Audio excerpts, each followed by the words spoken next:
je m'appelle Alistair Gage et je compose des musiques de films. Non pas les crescendos tonitruants qui font trembler les murs des stades, mais les harmonies subtiles qui vous glissent sous la peau et vous pénètrent au moment où vous vous y attendez le moins. Ce matin-là, la pâle lumière hivernale qui filtrait à travers les hautes fenêtres de mon studio captait les poussières qui flottaient au-dessus des touches du piano. Et je me souviens comme tout semblait suspendu, comme si le monde lui-même retenait son souffle. Clara se tenait dans l'embrasure de la porte, sa haute silhouette soulignée par l'encadrement, les épaules carrées d'une manière qui évoquait la finalité. J'entendis le claquement de ses talons sur le parquet avant qu'elle ne parle. Je ne peux pas vivre de promesses, Alistair. J'ai besoin de résultats. Elle avait cette expression que je connaissais trop bien. Polie, ferme, résolue. Derrière elle, Islao serrait la main de Clara, ses petits doigts enroulés autour du tissu de son manteau. Les yeux d'Isla étaient écarquillés, des flaques de confusion vulnérables, et j'aurais voulu la prendre dans mes bras, mais le regard de Clara m'a interrompu. J'ai vu le bonnet d'Isla glisser de ses boucles tandis que Clara resserrait son étreinte. À cet instant, j'ai compris que je ne pouvais pas gagner. Clara avait déjà décidé que mon rêve de composer une musique honorable et significative ne suffirait pas à soutenir la vie qu'elle imaginait, une vie définie par l'ascension sociale, des bureaux à la Sterling Bank et le bourdonnement constant de la reconnaissance. Mes musiques de documentaire sur le climat avaient peut-être été saluées chaleureusement dans de petits festivals, mais elles n'apportaient ni compte en banque à découvert ni respect des milieux financiers de haut vol. Je n'ai pas lutté. Il y avait un calme étrange dans cette acceptation. Le même que celui qu'on retrouve au bout d'une longue expiration. Au lieu de camper sur mes positions, je me suis écarté, offrant à Clara et Islao le chemin qu'elles souhaitaient, clair et sans obstacle. J'ai regardé Claire de l'autre côté de la pièce, ramassant de la salade de choux contre son manteau, et j'ai senti quelque chose se briser en moi. Ni ressentiment ni rage, mais un chagrin si vif que j'en avais le goût du cuivre. Elle se retourna, le visage impassible. « Je vais m'occuper d'elle, dit-elle. » Puis ils disparurent, leurs pas s'éloignant dans le couloir jusqu'à ce qu'il ne reste plus que l'écho des paroles de Clara et le léger battement de mon cœur dans ma poitrine. Je me tenais seul au milieu de mon studio, entouré des instruments qui avaient été mon refuge. Des tuyaux d'orgue accrochés au mur, une collection de synthétiseurs vintage et le piano à queue dont je connaissais les touches par cœur. Le silence s'abattit sur moi. Je passai une main dans mes cheveux et m'approchai du piano, m'asseyant sur le banc. Mes doigts planèrent sur les touches d'ivoire, et je jouai un accord unique, une tierce mineure grave et résonante qui tremblait dans l'air. C'était comme le début d'un requiem. J'avais besoin d'enregistrer quelque chose, n'importe quoi, pour m'ancrer dans l'instant. J'ai donc commencé à composer une série de motifs lents et mélancoliques, ponctués de soudaines bouffées d'espoir, le paradoxe émotionnel d'un chagrin d'amour. Tandis que la mélodie se déployait, je me suis souvenu de nos conversations sur l'avenir avec Clara. Elle se voyait dans des tours de verre, élaborant des stratégies financières et laissant son empreinte sur les bilans des entreprises. Je me voyais parfois à ses côtés, marquant ses triomphes, mais je n'aurais jamais imaginé que mon succès reposerait sur des feuilles de calcul dorées. Composer était ma vérité et mon honnêteté. Je ne pouvais pas monétiser comme Clara le souhaitait. L'ironie était piquante. J'avais tout donné pour embellir les histoires des autres. Pourtant, je n'avais pas réussi à écrire un récit rassurant sur la vie que je partageais avec Clara. Mais, tandis que les cordes s'écoulaient, j'ai senti une lueur d'autre chose. La résolution. Je continuerais à composer, car c'était ce que je savais. Les heures s'écoulaient sans que je m'en aperçoive. J'ai perdu la notion du temps en superposant les cordes sous le piano, en entrelaçant subtilement les bois et en laissant un violoncelle solo porter le cœur de la pièce. Lorsque la dernière note s'estompa, l'horloge murale indiquait minuit passé et les lumières de la ville, au dehors, brillaient telles des constellations lointaines. À cet instant, je réalisais deux choses. Premièrement, j'étais épuisé par le poids émotionnel de la journée. Deuxièmement, je me sentais étrangement vivant. Clara avait peut-être pris notre maison, notre vie commune et la façade stable qu'elle avait construite autour de nous. Mais elle ne pouvait pas me prendre ma musique. Mes compositions étaient à moi seul. Fruit d'années passées à écouter le silence précédant l'aube et à le traduire en son. J'enregistrai la partition sous un nouveau nom, Opus for Loss. Le titre me semblait trop grandiose, mais il exprimait la vérité de mes émotions mieux que tous les mots que je pouvais prononcer. Je me calai contre le dossier de ma chaise et fermai les yeux, écoutant le silence revenu. Dans ce silence, j'entendis le rire d'Isla, des années auparavant, le son de ses petits doigts tapotant les touches du piano à côté des miennes. Je repensais au regard fixe de Clara, à sa certitude inflexible, et je m'autorisais un petit sourire. Elle était partie, mais ce faisant, elle m'avait libéré. Libre de composer sans compromis, de poursuivre chaque note qui résonnait en mon âme. Et ainsi, j'ai recommencé. Non plus le mari dont la valeur se mesurait aux promesses non tenues, mais le compositeur dont la seule promesse était la musique elle-même. La maison, les amis, même la familiarité d'une histoire commune pouvaient s'estomper. Mais les mélodies que je créais perduraient. Je me suis levé et je me suis étiré, puis je suis allé à la fenêtre et j'ai contemplé la ville qui ne dort jamais vraiment. Quelque part, au loin, des gens écoutaient mon travail sans connaître mon nom, laissant ma musique devenir la bande-son de leur propre moment, calme et profond. Le départ de Clara m'a blessé plus que je ne voulais l'admettre.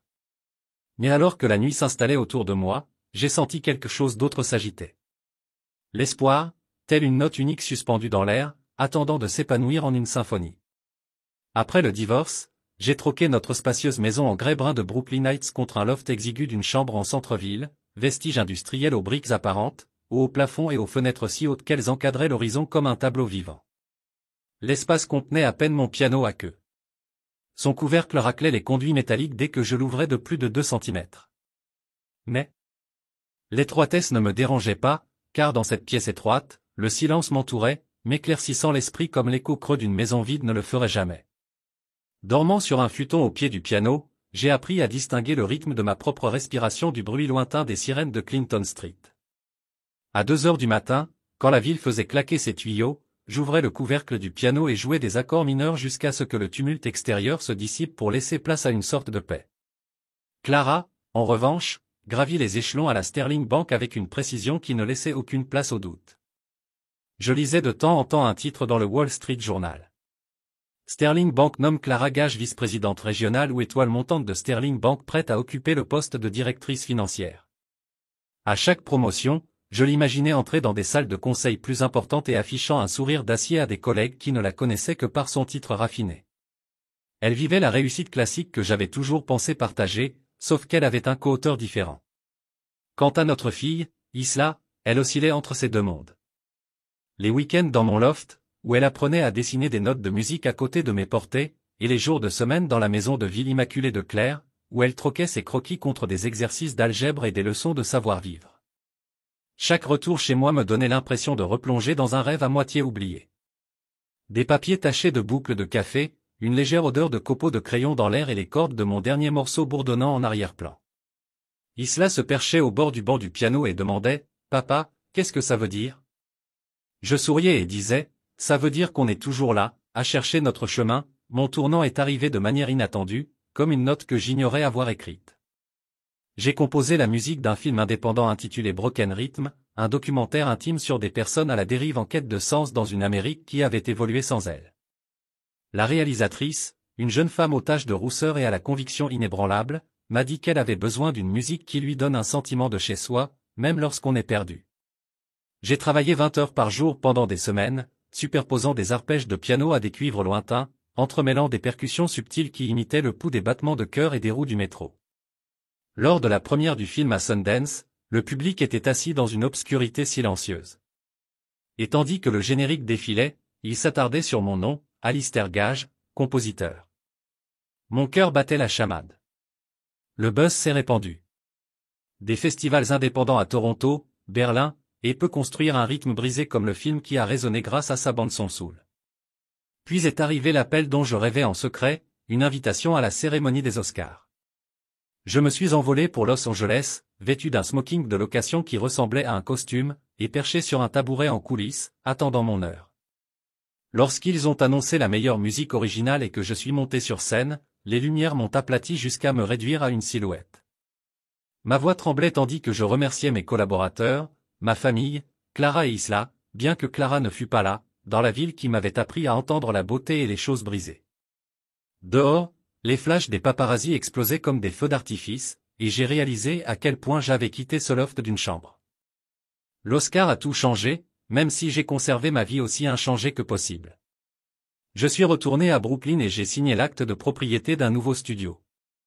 Une pièce spacieuse face à l'East River, avec des fenêtres si larges qu'on pouvait admirer le lever du soleil sur le pont de Manhattan. J'ai fondé Gage Musique Collective, un petit groupe de compositeurs, d'ingénieurs du son et d'arrangeurs d'orchestre, mais extrêmement dévoués. Nos premiers contrats ont rapporté des sommes à 7 chiffres. À la fin de l'année, j'avais dépassé les 8 ans. Je répondais aux factures en chiffres noirs et nets, je me faisais des virements et j'étais ravi de voir mon solde bancaire grimper. Pourtant, je n'avais jamais changé ma façon de composer, celle de passer mes nuits au piano à arranger des parties de violon ou à extraire des impulsions électroniques d'un synthétiseur. L'argent était un effet secondaire, pas le but. Pendant tout ce temps, Clara n'a jamais appelé.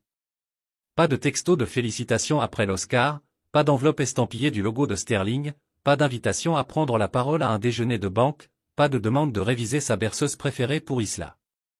Je me demandais si elle voyait mon succès comme une trahison, un reproche tacite à tout ce qu'elle avait sacrifié. Lors de notre divorce, elle a pris la maison et la plupart de nos amis communs. Maintenant, elle avait les week-ends de ma fille et un bureau d'angle. J'avais les applaudissements d'inconnus et le bourdonnement d'un collectif florissant. Aucun des deux chemins n'était parfait, mais le nôtre était divisé. Isla célébrait mes triomphes à sa manière. Elle avait appris à dire « c'est mon père », comme en témoignaient les captures d'écran et nos visites. Elle déambulait dans le nouveau studio, appuyant sur les boutons de la console de mixage et scrutant les cabines insonorisées. Un jour, elle persuada un musicien jouant un morceau d'essai de la laisser taper, riant aux vibrations qui faisaient vibrer le sol. Je l'observais et me souvenais de l'époque où elle était assez petite pour se blottir dans mes bras et s'endormir tandis que j'improvisais des mélodies pour dormir. Elle était devenue une jeune femme avec ses propres rêves, ses propres rythmes à découvrir. Ma vie s'était alors installée dans son nouveau rythme. Les matinées étaient consacrées à la révision des contrats et au mentorat de jeunes compositeurs. Les après-midi au piano ou perché devant un écran d'ordinateur à éditer des pistes orchestrales. Les soirées seules dans le loft, à siroter un café noir et à écrire de nouveaux thèmes jusqu'à l'aube. Le loft était devenu mon sanctuaire et mon atelier. Le silence, autrefois vide, était désormais un terrain propice à la création. La voix de Clara persistait dans ma mémoire, parfois comme une corde lointaine qui ne se résolvait pas, mais je ne me sentais plus blessé. Au contraire, j'éprouvais de la gratitude pour les espaces calmes où j'entendais ma propre muse, pour la fille qui me rappelait de continuer à rêver, et pour le film inattendu qui avait tout changé. Dans la solitude de ce loft, avec la silhouette noire du piano contre la fenêtre, j'ai compris que le succès n'était pas une destination, mais une composition construite note par note, crescendo par crescendo, par la persévérance et la passion. Clara était partie alors que je n'étais pas encore prête. Et c'était peut-être la seule façon de devenir la compositrice que je devais être. Tandis que la lumière de la ville scintillait derrière la vitre et que le grondement lointain de la circulation se transformait en une ligne de basse grave, je me suis assis au piano, j'ai posé mes doigts sur les touches et j'ai commencé à jouer un nouveau morceau. La mélodie s'est élevée doucement, pleine de possibilités, et j'ai compris que le long silence m'avait conduit ici, à cet instant d'harmonie. Le matin où l'enveloppe argentée gaufrée est arrivée, je me suis levé avant l'aube, travaillant sur un quatuor à cordes qui vibrait d'un désir incessant. La courbe de ma boîte aux lettres surplombait l'East River ondulant dans la faible lumière, et à l'intérieur de l'enveloppe se trouvait une seule carte, lourde, fraîche au toucher, et gravée d'une écriture si élégante qu'elle aurait pu être manuscrite. Mon nom était imprimé au recto, Alististe Gage. J'ai hésité avant de briser le sceau, comme pour m'épargner la douleur du souvenir. À l'intérieur, l'invitation brillait. Clara Gage et Griffin Vance vous demandent d'être présents à leur mariage, le samedi 16 mai à 18h, au Metropolitan Club de Manhattan. J'ai posé la carte sur le piano et laissé mon regard dériver vers les fenêtres où le soleil levant peignait le ciel de fils roses et dorés. J'ai imaginé le visage d'Isla ouvrant son propre faire-part. Son mélange de joie et d'hésitation. Elle célébrerait le nouveau départ de sa mère. Je savais et je voulais être là pour elle. Même si chaque détail me rappelait ce que j'avais perdu et ce que j'avais reconstruit au fil des ans. Le Metropolitan Club, ses colonnes de marbre immaculé, ses lustres en cristal et ses serveurs en gants blancs. Clara avait autrefois qualifié cet endroit de temple du succès. Et maintenant, elle allait y échanger ses vœux avec un homme dont la réputation de capital risqueur n'avait d'égal que sa personnalité raffinée et raffinée. J'ai plié soigneusement la carte et l'ai glissée dans la poche de ma veste. Plus tard, quand Eslao est venu me rendre visite, je la lui ai tendue. Ses yeux se sont levés vers moi, mesurant le poids du faire-part dans sa main. « Tu y vas » a-t-elle demandé doucement. J'ai hoché la tête. « Je veux être là pour toi » ai-je répondu. Elle a pris la carte dans son sac à main et a souri. Mais il y avait quelque chose dans son regard, quelque chose de vulnérable et de courageux à la fois, qui me rappelait qui elle était devenue. Ma fille, à cheval entre deux mondes avec grâce et audace. Ce soir-là, je me suis préparé pour le mariage comme si je composais un morceau de musique. J'ai essayé des vestes jusqu'à en trouver une bleu marine suffisamment formelle sans être austère, j'ai ciré mes chaussures jusqu'à ce qu'elles soient éclairées par la lampe et j'ai répété un sourire courtois devant le miroir de la salle de bain. Je me suis exercé à respirer calmement et régulièrement, me rappelant que chaque note d'anxiété pouvait se transformer en quelque chose de beau si je choisissais de l'écrire différemment. Avant de partir, je me suis arrêté au piano, j'ai joué un accord et j'ai murmuré, « Celui-ci est pour toi ». Le Metropolitan Club est apparu alors que je quittais la 5e avenue. Une imposante façade en pierre, de lourdes portes en bois sculptées de volutes artistiques. J'ai pénétré dans un hall feutré au sol de marbre et aux couloirs résonnants où je me sentais à la fois dépaysé et inexplicablement chez moi. Le paradoxe de tout compositeur qui arpente les couloirs de la grandeur, porteur d'une mélodie née dans des pièces silencieuses. Je me suis inscrit à la réception, j'ai récupéré mon marque-place et j'ai suivi une ribambelle d'invités dans la grande salle de bal. La fête sur le toit battait déjà son plein à mon arrivée. Des orchidées et des tons rosés se répandaient sur les tables basses, et des serveurs en gants blancs parcouraient la foule avec des plateaux de flûte à champagne qui reflétaient la lueur de l'horizon. De légers rires tourbillonnaient dans l'air nocturne tandis que les invités se mêlaient sous les lumières scintillantes. L'Hudson, tel un ruban sombre au-delà des parois de verre, se tenait près du bar. Clara se tenait près du bar, resplendissante dans une robe ivoire tombant comme du satin liquide, ses cheveux coiffés d'un éclat complexe. Griffin Vance arriva à ses côtés, son costume sur mesure coupé avec une précision chirurgicale, un sourire trop éclatant pour être tout à fait sincère. Isla courut vers moi, ses talons claquant doucement sur le sol en marbre. Elle portait une robe champagne assortie à la palette de couleurs de sa mère, et ses boucles rebondissaient lorsqu'elle m'enlaça. « Papa, tu es venu » dit-elle d'une voix débordante de soulagement. Je la serrai fort contre moi, sentant la silhouette élancée de sa silhouette naissante contre moi. « Je ne raterai pas ça » dis-je. Elle regarda Clara et Griffin par-dessus moi. Maman a dit à Griffin que la première chose qu'il faisait, c'était de le faire escorter, murmura-t-elle avec un sourire. Il ne sait rien pour l'Oscar, ajouta-t-elle d'un air conspirateur. Il te prend pour un professeur de piano. Je ris, m'abandonnant à la chaleur de son secret. Je compose, dis-je en la contournant. Griffin s'approcha, puis me tendit une main ferme. Sa poignée était douce, presque trop douce, et sa prise mesurée. Tu dois être Alistair, dit-il avec une amabilité forcée. C'est elle me dit que tu t'intéresses à la musique. J'ai croisé son regard calmement.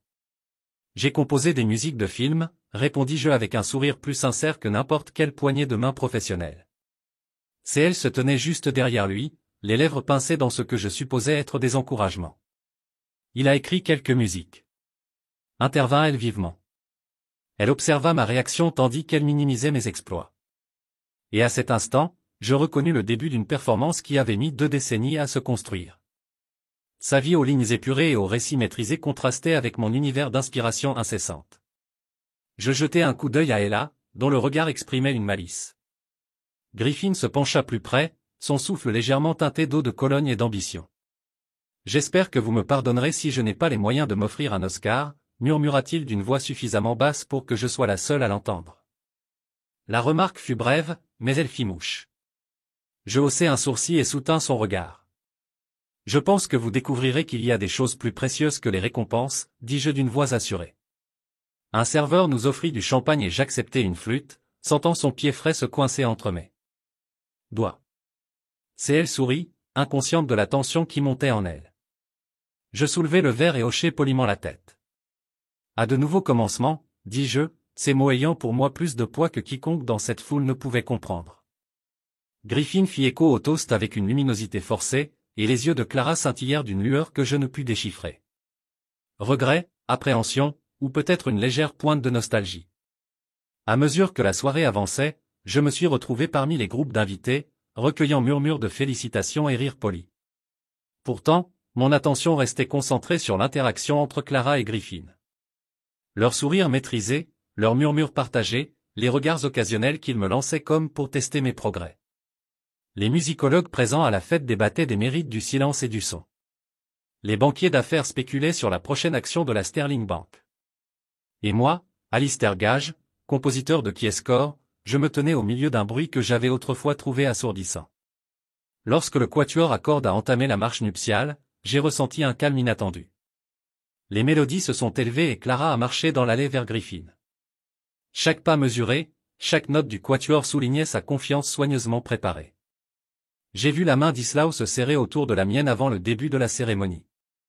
Et à cet instant, j'ai compris que cette invitation n'était pas seulement un rappel de pertes passées. C'était un témoignage du chemin parcouru. Je levai à nouveau mon verre tandis que la musique s'amplifiait, déterminé à honorer non pas la performance écrite par Clara, mais la composition authentique que nous portions chacune en notre cœur. La terrasse sur le toit était une vision d'opulence moderne, un sol en marbre blanchi surplombait l'étalement scintillant de Manhattan, avec des guirlandes de lumière chaude qui s'entrecroisaient au-dessus de nos têtes telles des constellations. Des serveurs en gants blancs se déplaçaient parmi les groupes d'invités, offrant des plateaux de champagne, de hautes flûtes et des canapés au goût aussi délicat que de la porcelaine. Des orchidées importées, roses et ivoires, tombaient en cascade des tables basses, leurs pédales si impeccables qu'elles semblaient sculptées. Une légère brise emportait le bourdonnement lointain de la circulation et le faible tintement du corps de l'East River Fair. Je montai sur la terrasse et sentis l'air se déplacer comme si j'étais entré dans un monde entièrement construit sur les apparences. Isla apparut à mes côtés dans un tourbillon de soie champagne, ses boucles rebondissant tandis qu'elle s'élançait vers moi. Elle m'enlaça avec force. « Papa, tu as réussi », dit-elle d'une voix rayonnante de soulagement. Ses yeux pétillaient de fierté et, l'espace d'un instant, je me sentis moins comme un invité que comme un père dont la présence avait valu une petite victoire familiale. « Je ne raterai ça pour rien au monde », répondis-je en l'embrassant sur le sommet de la tête. Elle sentait le jasmin et la fraîcheur de l'anticipation, si différente de l'angoisse de mes propres nerfs. Elle jeta un regard conspirateur autour d'elle. « Griffin ne sait rien de ton Oscar », murmura-t-elle. « Il te prend pour un professeur de piano. » Je réprimai un petit rire et posai une main sur la sienne. « J'ai composé des musiques de films, dis-je doucement. » Son sourire s'élargit. « Exactement. » Nous nous frayâmes un chemin dans la foule. Le bras d'Islao passa sous le mien jusqu'à ce que nous retrouvions Clara et Griffin près du bar. La robe de Clara scintillait à la lumière, le tissu moulant sa silhouette juste assez pour suggérer une élégance sans ostentation. Griffin se tenait à ses côtés, une présence soigneusement sculptée dans un tailleur taillé au couteau. La perfection. Il leva son verre vers nous, un sourire poli mais distant.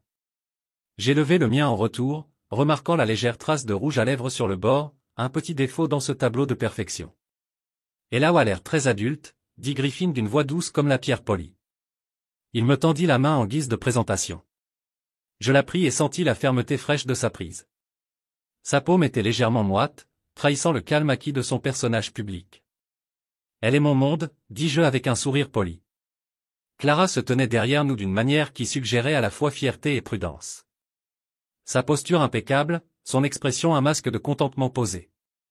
J'observai la façon dont son regard passa de la posture assurée de Griffin au visage enthousiaste d'Islao, puis au mien, et me demandai quelle pensée vacillait derrière son air posé.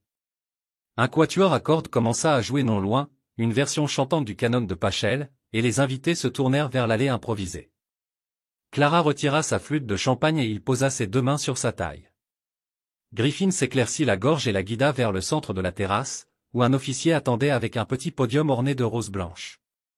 La mélodie du quatuor s'amplifia, et je sentis un silence s'abattre sur l'assemblée, une invitation tacite à assister à l'union. Isla glissa sa main dans la mienne, ses petits doigts tremblant légèrement. « Souviens-toi », murmura-t-elle. « C'est aussi ta scène. » J'acquiesçai, m'installant dans le rôle d'observateur silencieux, le cœur battant au rythme de la musique. Les vœux commencèrent. La voix de Clara était assurée. Le ton grave de Griffin résonnait. Chaque mot prononcé avec précision.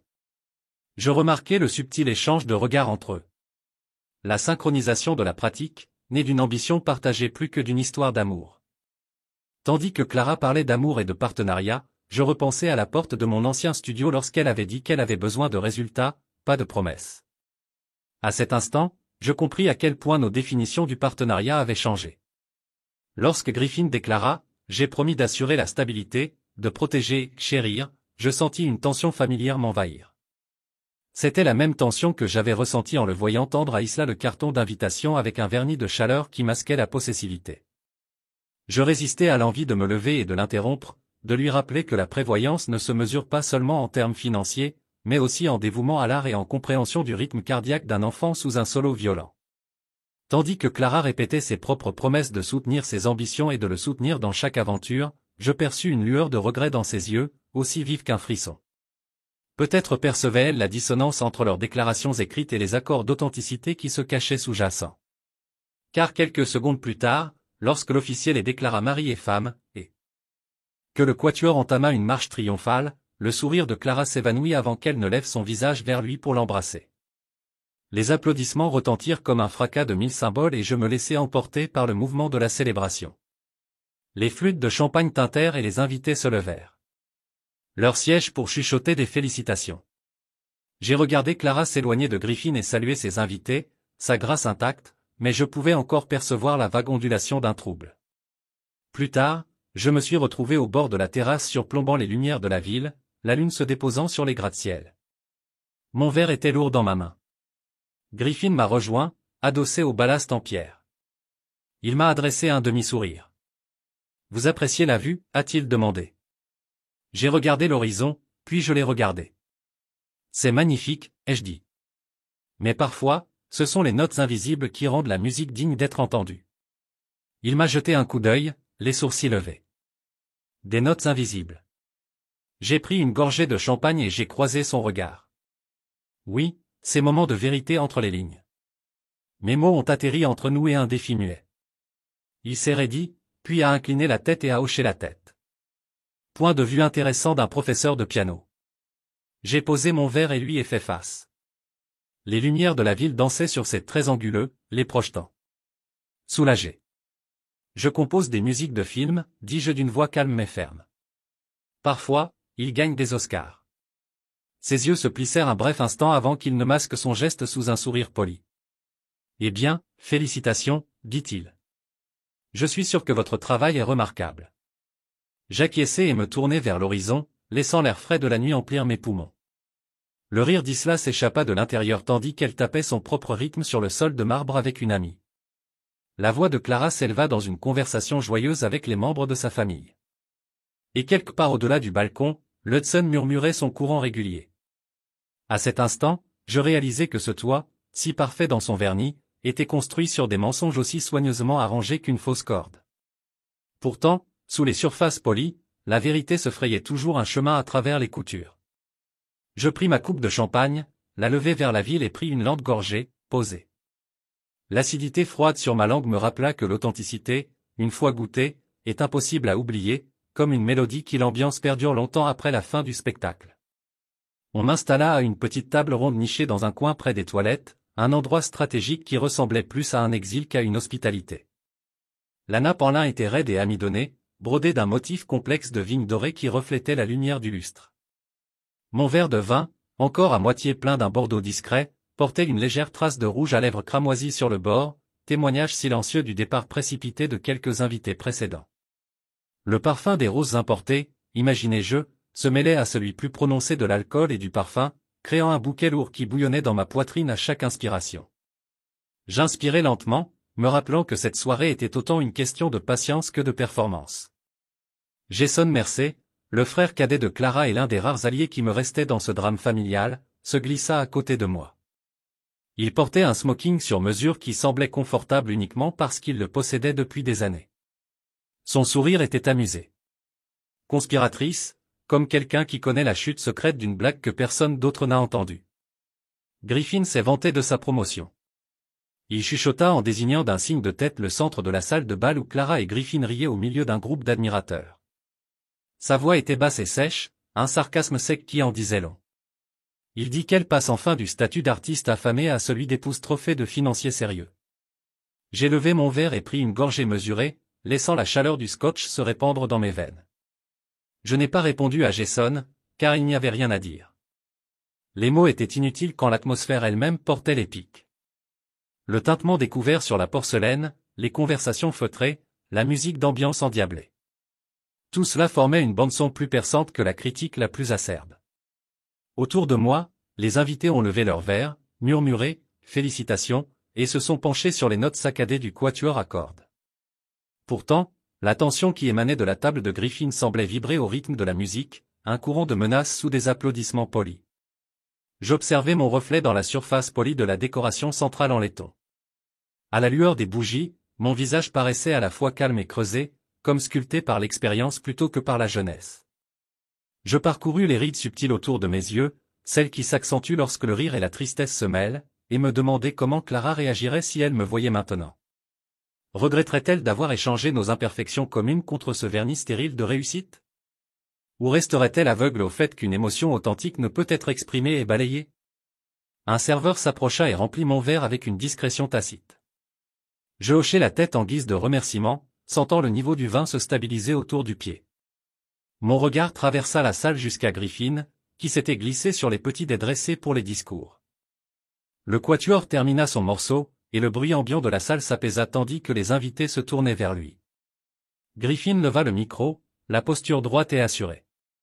L'espace d'un instant, ses lèvres se pincèrent comme le tranchant d'un couteau, puis il commença. Il s'éclaircit la gorge, d'un son doux mais posé, et leva son verre. « À ma belle épouse, dit-il d'une voix douce et posée.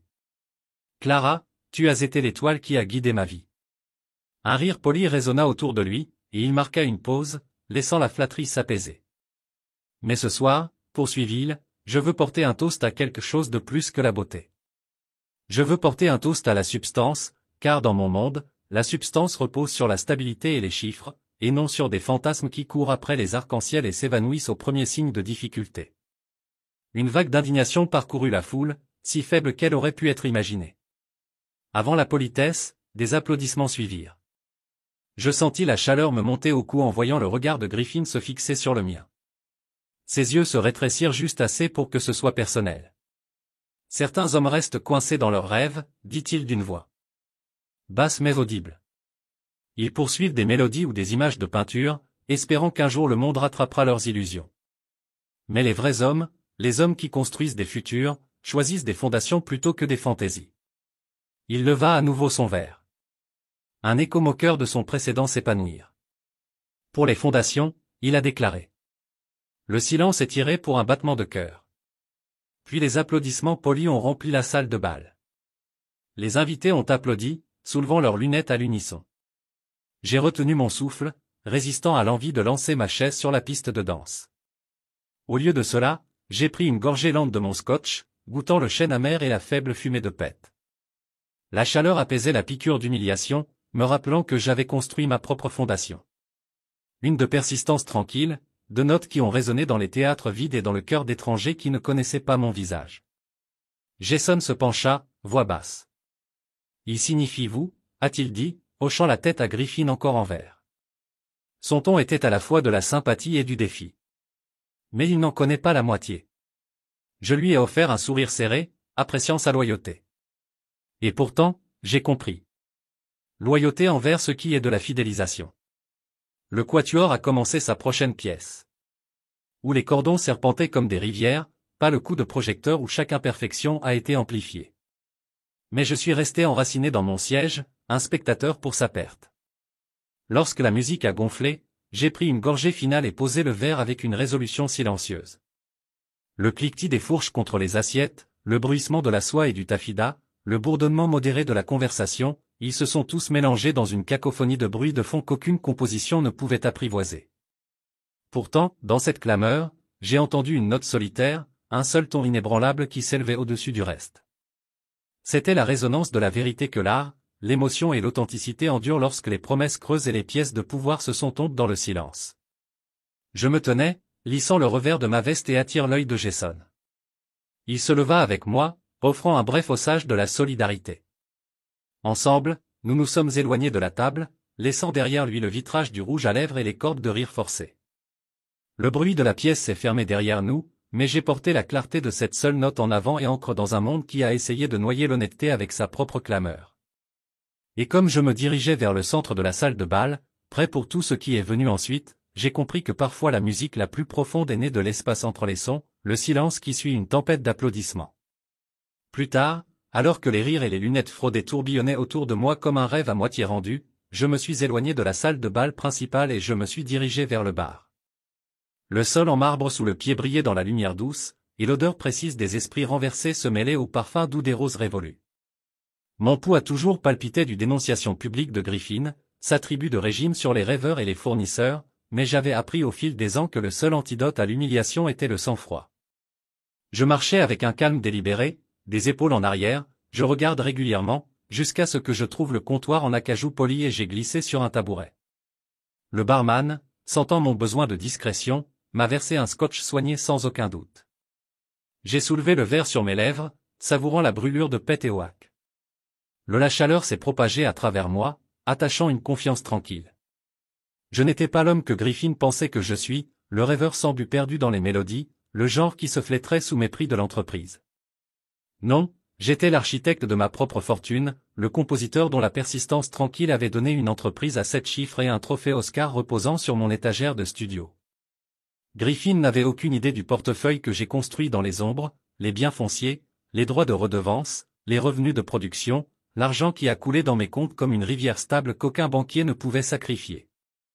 J'ai été perdu dans ses pensées quand j'ai senti une approche de quelqu'un. Je me suis légèrement tourné et j'ai vu la silhouette aiguisée de Griffin se matérialiser à côté de moi. Son costume sur mesure l'adapte comme une armure, et sa posture était rigide avec une agression contrôlée. Il m'a étudié un instant, comme s'il considérait lesquelles de mes vulnérabilités à frapper ensuite. Puis il se pencha près pour que seul je puisse entendre. « Vous avez passé votre temps, a-t-il dit, à la voix basse et insistante. Laissez Clara continuer. Pourquoi ne coupez-vous pas les liens avec ma femme ?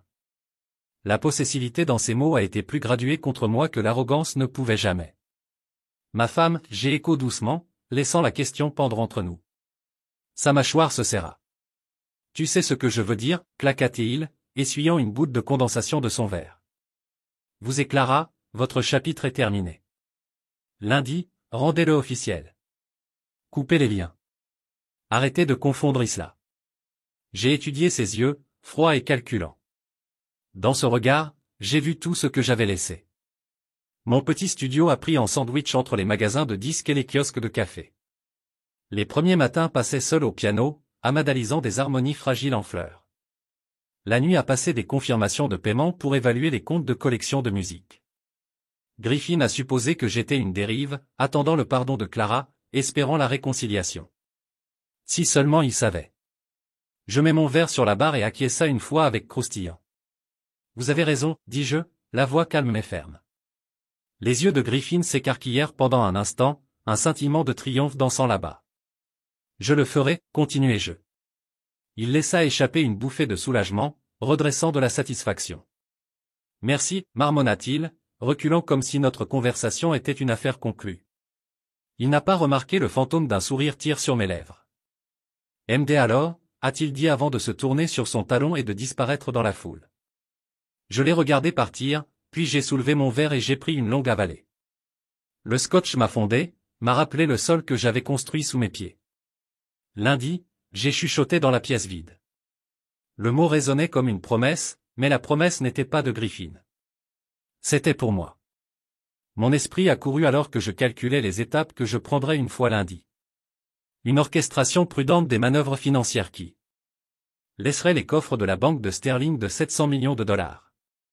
Ils découvriraient le retrait non pas comme un filet, mais comme une tempête silencieuse, laissant leur bilan déséquilibré et leur coffre résonnant en absence. De l'autre côté de la pièce, le quatuor à cordes a frappé un autre morceau. Quelque chose aéré, presque insouciant. Je ne l'ai pas fait attention. Mon plan avait besoin d'un silence, de précision, du genre de mouvement subtil que seul quelqu'un qui comprenait le pouvoir d'une seule note pourrait apprécier. J'ai drainé le reste de mon scotch, mis le verre vide de côté et monté du tabouret. La nuit avait changé. Je l'ai ressenti dans les airs, chargé de possibilités. J'ai redressé ma veste, drapé la carte d'invitation dans ma poche et me dirigé vers la terrasse. À l'extérieur, la lune jette une lueur pâle sur l'horizon, transformant les fenêtres en lanternes et rues en rubans argentés. La ville fredonnait d'énergie cachée comme si elle ressentait ma résolution. J'ai trouvé un banc vide près de la balustrade en verre et je me suis assis, tirant mon manteau plus serré contre le léger refroidissement. Mon souffle s'est brouillé dans les airs alors que je envisageais l'avenir. Pas le futur Griffin envisagé, mais celui que j'ai conçu dans les heures tranquilles, où chaque décision était une progression d'accords avec prudence, conduisant à un accord final et résonnant. Une rafale de vent portait le faible écho de rire de la fête au-delà, un rappel que la vie a marché, ignorant les batailles combattues dans des coins étouffés. J'ai fermé les yeux et me suis centré sur les sons qui comptaient. Le grondement lointain de la rivière, le doux bourdonnement de la circulation, le murmure de mon propre rythme cardiaque. Dans cette immobilité, j'ai ressenti les premières agitations de triomphe, une affirmation silencieuse que parfois vous devez jouer un long match pour gagner. Je me suis tenu et je suis retourné à l'intérieur, passant de grappes d'invités qui ont lancé des regards curieux alors que je passais. Certains ont offert des nœuds polis. D'autres m'ont regardé comme si je portais des nouvelles de la calamité, ressentant peut-être la tension toujours crépitante dans l'air. Je les ai tous ignorés, se dirigeant directement vers la sortie, mon esprit cartographiait déjà les étapes que je prendrais lundi matin. Alors que je franchissais le seuil dans la nuit, j'ai sorti mon téléphone et composé un bref email à mon conseiller financier. Commencer le protocole de transfert. Compte X321 pour évaluer le compte. Transfert total de 700 millions de dollars. Exécuté le lundi 9h sharp. Je me suis arrêté avant de frapper Send, savourant la certitude calme du plan. Ensuite, j'ai exploité l'écran et envoyé le message. Le téléphone a bourdonné dans ma main. Confirmation de la livraison. Je l'ai empoché et jeté à la ville un dernier coup d'œil. Une métropole s'est appuyée sur des offres et des déclarations, ignorant qu'un homme détenait le pouvoir de déplacer ses courants. J'ai glissé mes mains dans mes poches de manteau et je suis parti dans la rue, chaque pas résonnant dans le calme de ma propre résolution. Lundi viendrait, et avec lui le transfert qui romprait l'illusion de la propriété de Griffin et rouvrirait la porte de mon propre récit. La nuit m'a embrassé comme le cordon final d'une symphonie, complète, inhabitable et chargée de promesses. Dîner enroulé dans une brume d'assiette à moitié vide et le rire qui s'estompe. Les dernières notes du quatuor ont dérivé à travers la salle de bal comme des confettis s'installant après un feu d'artifice. Je me suis assis à ma table, tracé le bord de mon verre d'eau avec une trempette au doigt, laissant le bord frais me rappeler que j'étais encore ancré dans la réalité. Autour de moi, les invités ont échangé des adieux doux, des câlins en sourdine, des compliments sur les fleurs, chuchotements de la fin de l'heure. Mon regard dériva vers Clara, qui se tenait avec elle dans les fenêtres du balcon, parlant tranquillement avec sa mère. Sa robe a attrapé la lumière du lustre, transformant le tissu en une rivière d'ivoire. Je me suis souvenu de la femme qui pensait une fois que chasser la sécurité signifiait sacrifier son cœur. Je me levai et m'approcha lentement, conscient du silence qui tomba sur la pièce alors que les gens reconnaissaient mon mouvement. La conversation de Clara avec sa mère s'arrêta et elle se tourna vers moi avec ce sourire pratiqué, poli, mais pas tout à fait atteint ses yeux. « Merci d'être venu, Alistair, dit-elle, même voix. Je sais que cette nuit n'a pas été facile. » Ses paroles étaient douces, mais j'ai entendu le doux bord d'accusation caché sous la civilité. J'ai hoché la tête, pliant mes mains devant moi. Le bonheur d'Isla compte plus que n'importe quel inconfort, ai-je répondu. J'ai regardé Isla s'échapper, rejoignant un cercle d'amis près de la table d'ordures. Son rire s'élevant et tombant comme une mélodie que j'avais l'habitude de composer. La mère de Clara s'éclaircit la gorge et retourna à sa propre table, laissant Clara et moi dans une poche calme de la pièce. Ses doigts fléchissaient à ses côtés comme si elle manquait le fermoir de ma main. Le second s'étendait entre nous jusqu'à ce que la voix de Clara coupe le silence. « Votre fille m'a dit que vous et Griffin avez eu une bonne conversation, dit-elle, les lèvres se courbant dans un demi-sourire. J'apprécie que vous fassiez l'effort. » Son compliment ressemblait à un test, un moyen de mesurer jusqu'où j'allais ou jusqu'où je pourrais encore tomber. J'ai incliné ma tête. « Merci pour l'invitation, » j'ai dit. Et pour m'inclure, elle m'a étudié un instant, les yeux scintillaient avec quelque chose de toxique. Regrette peut-être, ou la légère douleur de la mémoire qu'elle avait laissée. Je ne m'attendais pas à ce que vous soyez une telle présence ici, a-t-elle admis. Ses paroles étaient honnêtes, cassantes comme du verre tourné. J'ai considéré son reflet dans la fenêtre. La femme qui croyait une fois que la stabilité était la seule monnaie qui comptait.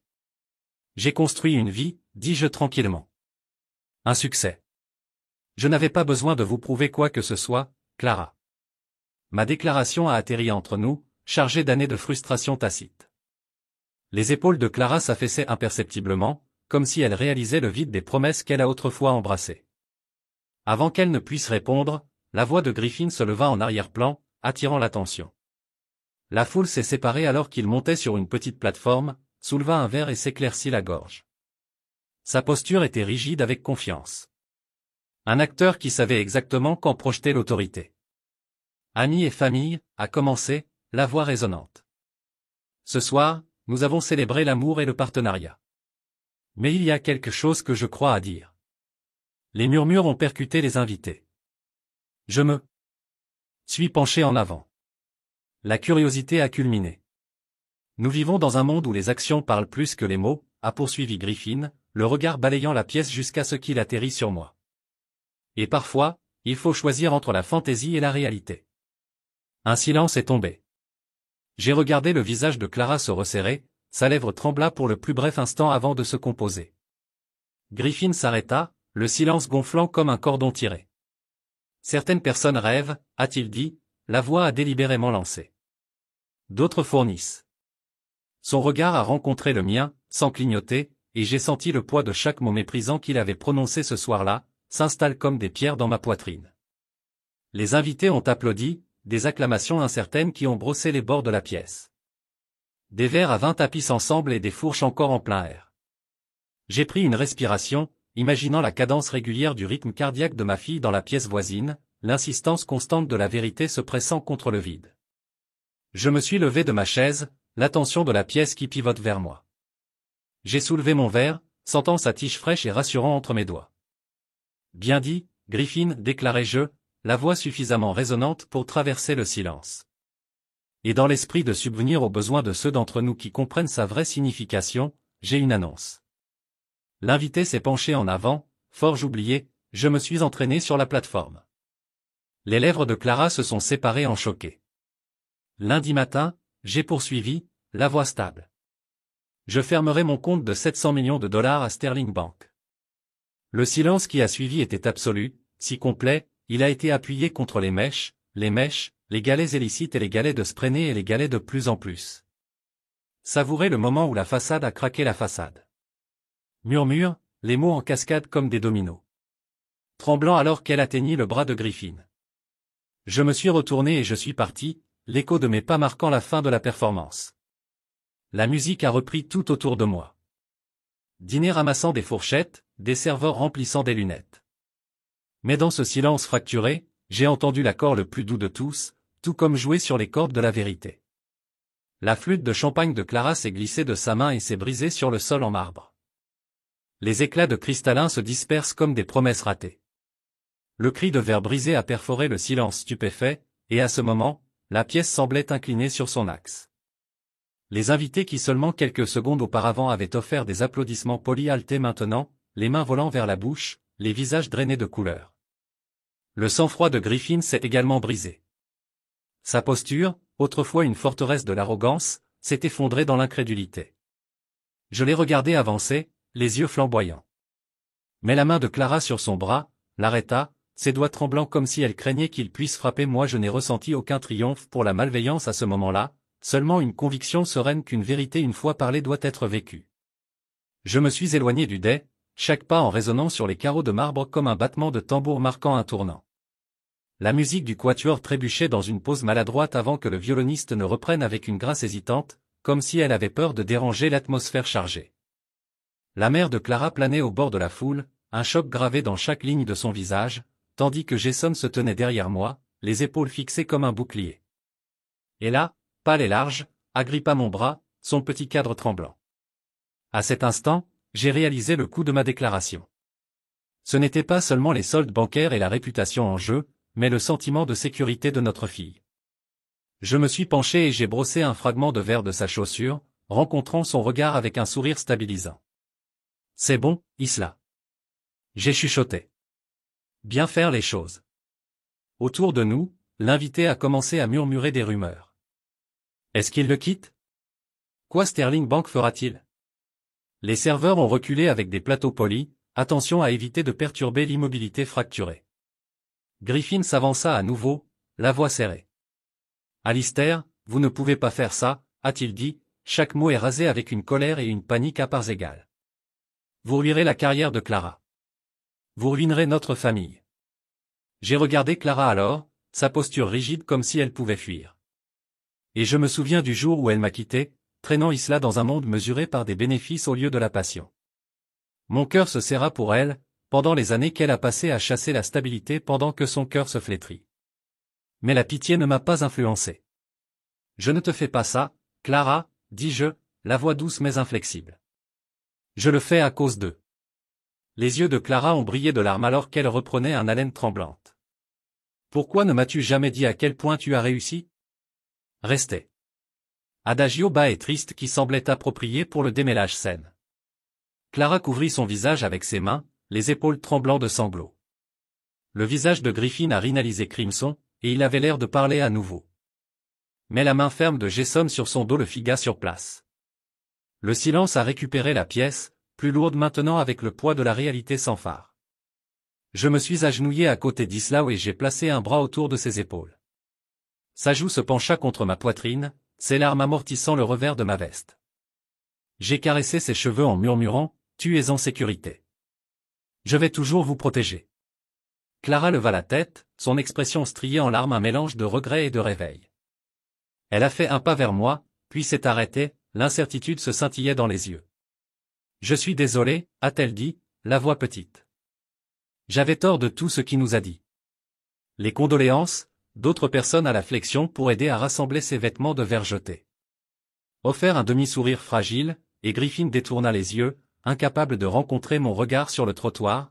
La ville a fait la vie à la vie indifférente à notre privé bouleversement. Je me penchai et ébouriffai les cheveux d'Isla. Rentrons à la maison, dis-je, la voix tendre. Elle hocha la tête, ses larmes remplacées par une résolution silencieuse. Ensemble, nous sommes entrés dans la nuit, laissant des lunettes brisées et des illusions brisées derrière nous. L'avenir pour nous était incertain, mais dans cette incertitude laïque la vérité, et pour la première fois depuis des années, cela a suffi. Isla percha sur le bord du banc de piano, ses jambes se balançant en attendant que je parle. La lumière de l'après-midi a filtré à travers les fenêtres massives du loft, jetant des rayures dorées à travers les partitions disséminées sur le sol. Je me suis assis à côté d'elle, mes doigts encore chauds de notre séance matinale, et j'ai regardé la façon dont son front se pliait en concentration. Pendant des années, Clara l'avait dirigée vers la loi, une carrière en stabilité, a-t-elle déclaré. Mais après cette nuit au mariage, quelque chose à Isla a changé. Elle avait besoin de découvrir son propre chemin. Papa, commença-t-elle, voix stable, je pense. Elle a déplié un feuille net de papier manuscrit, révélant la version finale de sa composition. L'entête disait simplement, nouveau début. En dessous, une mélodie fluide pour le piano, et des cordes traversent des pauses aussi délibérées comme un souffle. Mon cœur a frappé de fierté par un scintillement d'inquiétude.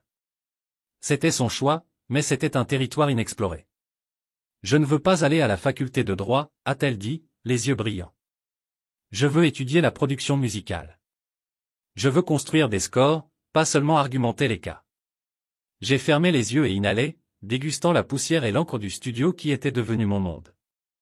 Elle, voyant la même étincelle que j'avais vue en moi-même. Vous ferez face à des sceptiques, des délais que vous ne pouvez pas contrôler, des moments où l'inspiration se sent à des kilomètres, mais chaque note que vous écrivez sera la vôtre, pure et non reproductible. Elle hocha la tête, les lèvres pressées ensemble, absorbant mes mots comme des accords s'installant en place. Elle tendit la main et plaça ses doigts sur les clés, jouant le motif qu'elle avait écrit. Chaque note a augmenté de clarté, portant à la fois une vulnérabilité et une conviction. La ligne de violoncelle a suivi, exprimée au piano par des arpèges doux, et une impulsion électronique douce fredonnait en dessous. Alors que la mélodie s'est déployée, je sentis des larmes piquer les coins de mes yeux, pas pour les difficultés auxquelles elle pourrait faire face, mais pour le courage qu'elle a montré maintenant. Lorsque le cordon final s'attarda et s'estompa en silence, elle m'a regardé à bout de souffle. « C'est ce que je veux », a-t-elle déclaré. « J'ai besoin de votre aide pour le rendre réel. » Je me tenais et me promenais le piano, enroulant mes bras autour de ses épaules. Ensuite, je le rendais réel, ai-je répondu. Ensemble, nous avons tracé un plan. Cours d'été en conception sonore, stage dans des maisons de production, mentorat avec des compositeurs en qui je faisais confiance. Je la présenterai à mes collègues, des portes ouvertes dont elle ne savait pas existaient, et en retour, elle m'apprendrait à voir de la musique à travers des oreilles fraîches. La façon dont une première floraison surprend un jardinier chaque printemps. Plus tard, alors que nous avons passé en revue sa partition révisée sous la lueur douce des lampes en studio, j'ai réalisé que son choix a remodelé nos deux avenirs. Je n'étais plus juste son mentor. J'étais son collaborateur, un autre voyageur sur un chemin défini par mélodie et possibilité. Dans ce loft calme, avec la ville fredonnant au-delà du verre, j'ai compris que l'héritage n'est pas mesuré par des distinctions ou des soldes bancaires. Mais dans des moments comme celui-ci, un père et une fille composant le prochain mouvement de leur vie. Remarques convergeant en une harmonie, ni l'un ni l'autre n'aurait pu créer seul. 3 mois s'étaient écoulés depuis que je me suis tenu à ce gala bancaire et que j'ai fait ma déclaration. Et la ville à l'extérieur de ma fenêtre de studio était à la fois familière et nouvellement ouverte. Les matins ont commencé par le clic de mon métronome et les premières notes provisoires d'un nouveau score. Les après-midi ont glissé lors de réunions avec des réalisateurs, des techniciens et une Isla la plus excitante qui était devenue mon collaborateur de confiance. Ce soir cependant, le loft était étouffé. Le dernier mouvement de ma dernière bande-son était devant moi, esquissé au crayon à travers 6 portées. Chaque note importait. Ce n'était pas seulement une autre commission. C'était l'aboutissement de tout ce que j'avais appris sur le courage, l'authenticité et les rythmes qui façonnent nos vies. J'ai tapé mon crayon contre le bureau, écoutant l'écho dans la pièce vide, et laisse mon esprit remonter vers les galeries dans les coulisses. Clara au premier rang, les yeux brillants avec surprise.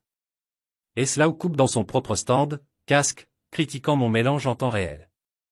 Les applaudissements qui ont suivi étaient authentiques et chaleureux, témoignant du pouvoir de l'honnêteté par prétention. J'ai fermé les yeux et envisagé la scène finale du film.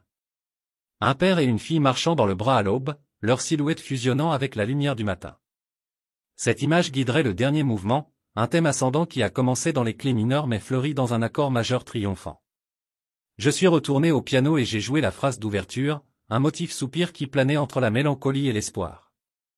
Mes doigts ont trouvé leur chemin à travers les arpèges, construisant des tensions dans le registre du milieu avant de grimper vers les notes élevées où les violons et les violoncelles se joindraient. Alors que je jouais, j'ai senti la présence d'Isla à côté de moi, sa respiration régulière s'harmonisant à chaque accord. À ce moment-là, j'ai réalisé que le dernier mouvement n'était pas seulement le mien. Il appartenait à nous deux. S'éloignant du piano, j'ai arrangé mes notes sur le stand et j'ai décroché le téléphone. Le producteur avait besoin de la démo à minuit. J'ai appuyé sur l'interface et j'ai joué le thème dans une prise continue, laissant chaque imperfection, chaque respiration humaine et un léger changement de tempo font partie de la performance. Lorsque le dernier accord s'estompa dans le silence, je me suis complètement exhalé, sentant le poids du pasteur sous le vent de ma poitrine. C'était une musique née de vérité, des risques pris et récupérés, d'une vie menée par la mélodie plutôt que par la peur. Plus tard dans la soirée, j'ai rejoint Isla lors de notre surplomb préféré sur le toit, les lumières de la ville brillant comme des étoiles tombées sur le trottoir. Elle m'a joué le premier montage, superposant sa propre ligne de violoncelle sur mon thème de piano. Les deux voix se sont entrelacées, tissant une tapisserie de sons qui parlaient de voyage et d'arrivée. Je l'ai regardé par un accident après coup, la concentration sur son visage reflétant la mienne lorsque je me suis assis pour la première fois à ce piano pour la première fois il y a des années. À la fin de sa version, elle leva les yeux. « Nous l'avons fait » a-t-elle dit, son sourire lumineux. J'ai enroulé un bras autour de ses épaules, en montrant la ligne d'horizon. « Nous l'avons fait » j'ai accepté. Et ce n'est que le début. Sous le ciel. Nocturne, nous avons écouté notre composition écho sur les toits, sachant que le mouvement final de la vie n'est jamais vraiment définitif. Cela a simplement conduit à la suivante. Et comme les dernières notes ont dérivé dans la brise, j'ai réalisé que mon plus grand score n'était pas celui que j'ai écrit seul, mais la symphonie partagée de la musique, de la famille et du courage de suivre notre propre rythme.